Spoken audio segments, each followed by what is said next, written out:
Sing, sing, sing, sing, sing,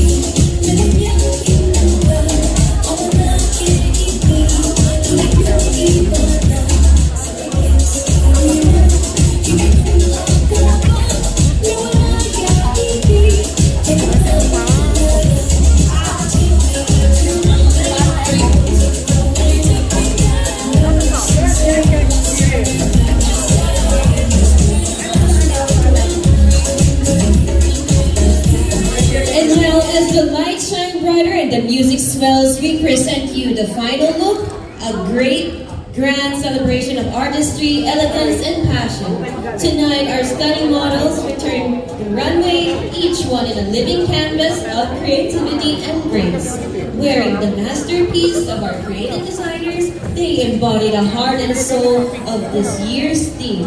Every silhouette, every detail, every stride on the runway is a testament of Filipino talent, integrity, and global flair. This moment is not just about fashion, it's about vision.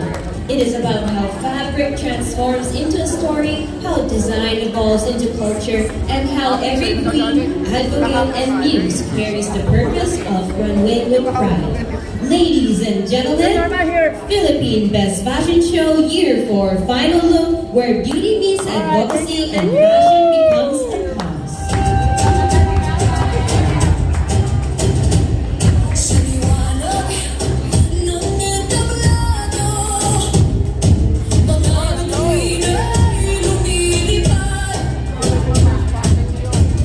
Well, each and one of you are taking a final look at all the designs. We have a special awards.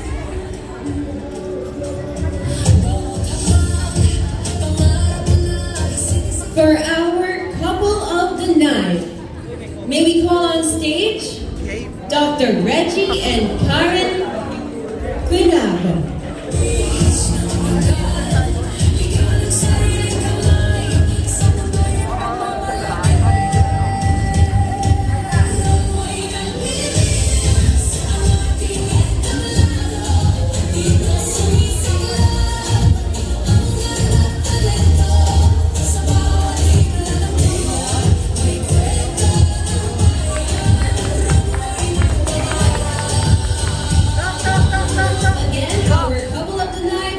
Reggie and Karen Quinago.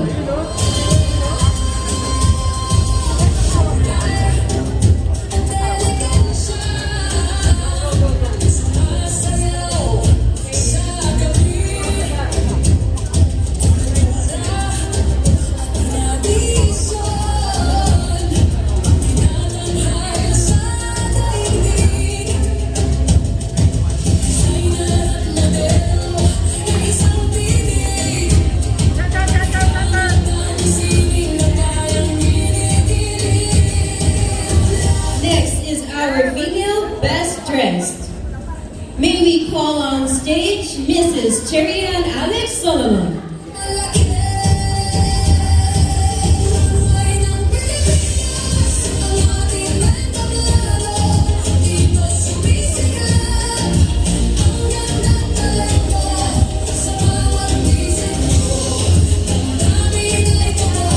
Again, our female best dressed, Mrs. Cherry and Solomon.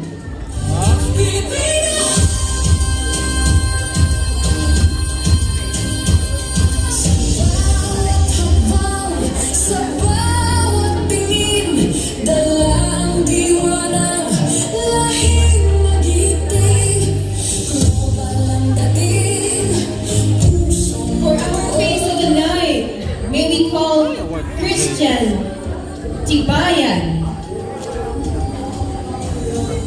our ABS-CBN, Tawag ng Tanghalan.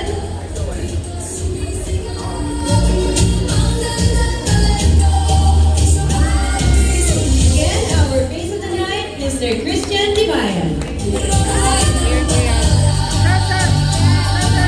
Christian here.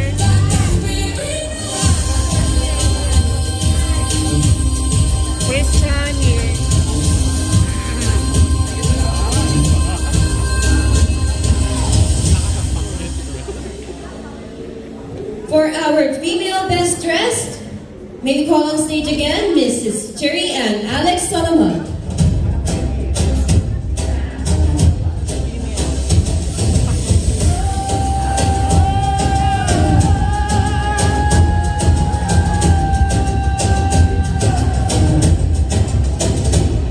Sa liwanag ng entablado, mga bituin ay lumilipad. Obra at disenyo, kulturang nagliliwanag. And an additional award to be given to Miss Cyril. An acknowledgement to Miss Cyril Jane Jacinto for winning the Forever First Philippines Best Fashion Show. Sariling kamay sa mundo'y pagmamalaki. Runway ng Pilipinas, ang ating entablado. Dito sumisigaw ang gala't talento. Sa bawat himla ng tela, may kwento ng bayan. Runway ng pangarap. Tatak Pilipinas. And now the moment that we've been waiting for tonight, we honor the stars of the Philippines Best Fashion Show Modeling Competition. After showcasing confidence, talent, and elegance on the stage, it's time to recognize the young kids who truly stood out. Our winners will not only receive their sash and trophy as symbols of their triumph, but they will also carry a greater opportunity, an exclusive to walk on the prestigious stage of Asian Kids Fashion Show this coming January 2025. And more of that, they will become the official face of the Philippine Best Fashion Show, representing the spirit of youth, passion, and Filipino pride on both national and international runways. Ladies and gentlemen, let us celebrate the next generation of fashion icons, the special awardees. Our best in production. Candidate number 3, Amarisabel Tuisa.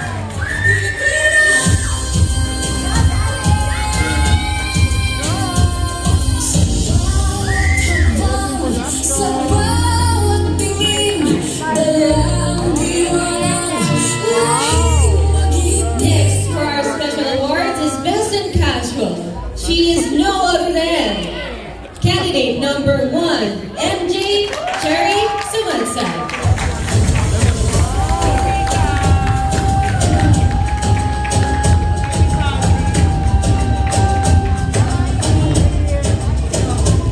Sa liwanag ng entablado, mga bituin. And last for our special awards is Best in Filipiniana. She is no other than candidate number 7, Sofia Ann Mendoza.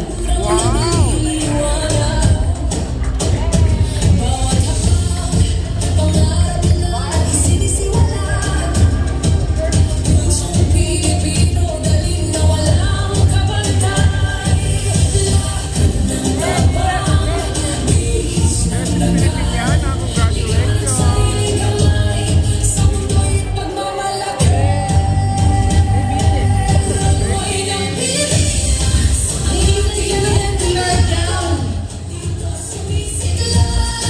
down to having our photo ops of the 3 for the special awards. May we call you on stage again? Our best in Filipiniana, our best in casual, and our best in production number.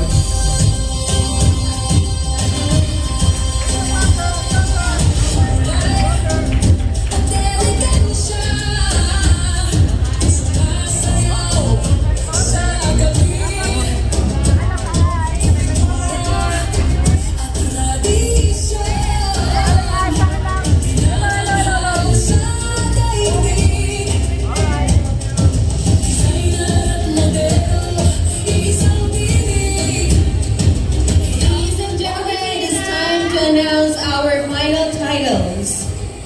First, to be called is the grand winner of three-team runway star. She is no other than candidate number 6, Faye Ann Corpus.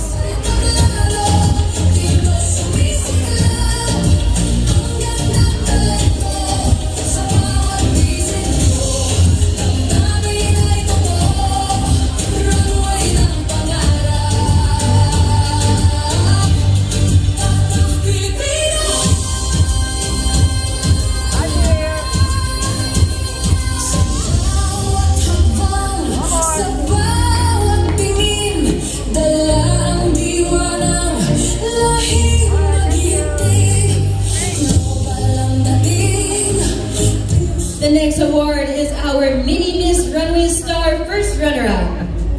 She is no other than candidate number 7, Sofia Ann Mendoza.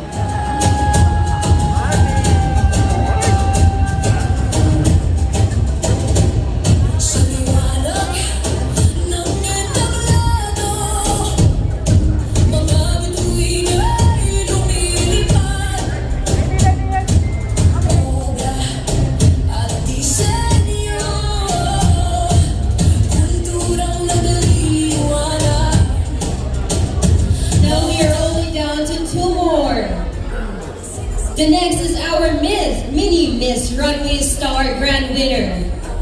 She is no other than number 3, Amara Isabel Tuisa, our Mini Miss Runway Star Grand Winner.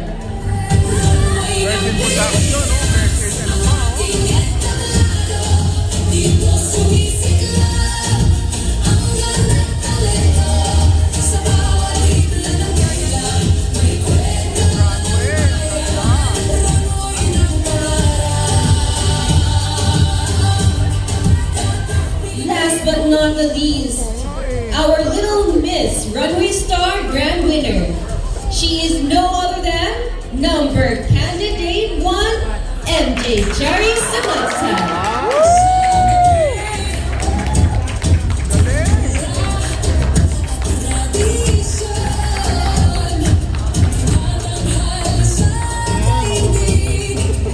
Again, our Little Miss Runway Star Grand Winner, candidate number 1, MJ Sherry Samatsa.